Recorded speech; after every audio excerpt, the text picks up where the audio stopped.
Welcome to Psych Central's Ask the Therapist. I'm Dr. Dan Tomasulo, and this is Dr. Marie Hartwell-Walker. And we're talking about families, and in particular, dysfunctional families. You know, dysfunctional is a term that seems to be bandied about quite a bit now. No, there's from a dysfunctional family, or my family. What does it mean anyway? What's a dysfunctional family? Yeah. Well, a dysfunctional means it's not functioning, except they all are. Yes. In their own way. Yeah. Every family does function in its own way, just some are more comfortable, shall we say, than others. Mm-hmm. So generally what people mean by dysfunctional is it's just not working in the world. Right. And it's not comfortable to go home again because all the family junk is still there. So, you know, but why do families persist? Nonetheless, in being dysfunctional, and that's a question often asked, is I come from this dysfunctional family, I really want it to be different, I go home and there it is again. Right. You know? And we were talking earlier about part of it has to do with the family dance. Right. Everybody has a role, yeah. Everybody has a way of being in the family, and even if it's painful, it's what I know. Yes. It's familiar. It's familiar and it's uncomfortable in its own comfortable kind of way. Right. One of my teachers used to talk about how people go back to wanting to be abnormal like we normally are. Yes, yeah, right, you know? Exactly. So the normal abnormal.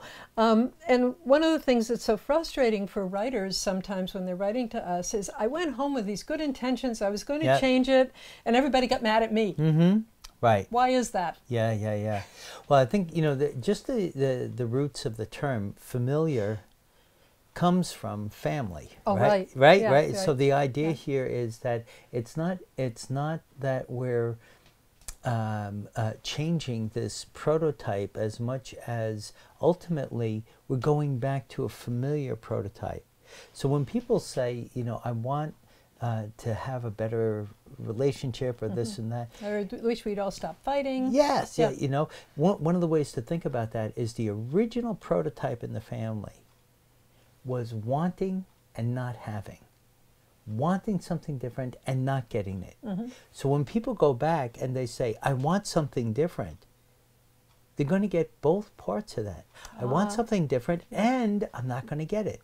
So the unconscious kind of works its way towards recreating the same thing. So I think for families, what they have to do is have a different role model, a different orientation, so that it's not about wanting and not having, that it's about, let's try something different.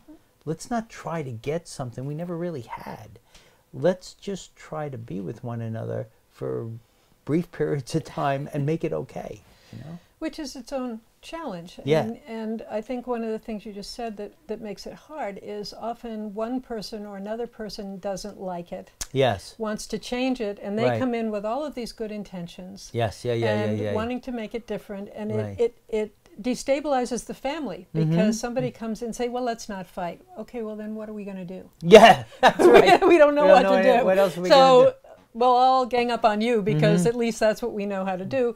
And then the well-intended person comes back feeling even more wounded. Yeah. So I think part of what needs to happen in families like that is, if you're the person with good intentions, is let's have a meeting of a few of us before we get together. Yeah, and like caucusing. Yeah, right. Let's talk together about, do you like this? I don't like this. You don't like it? Well, how could we work together to kind of, so it's not one person coming in as an irritant. Yeah, trying to make things different. Yeah.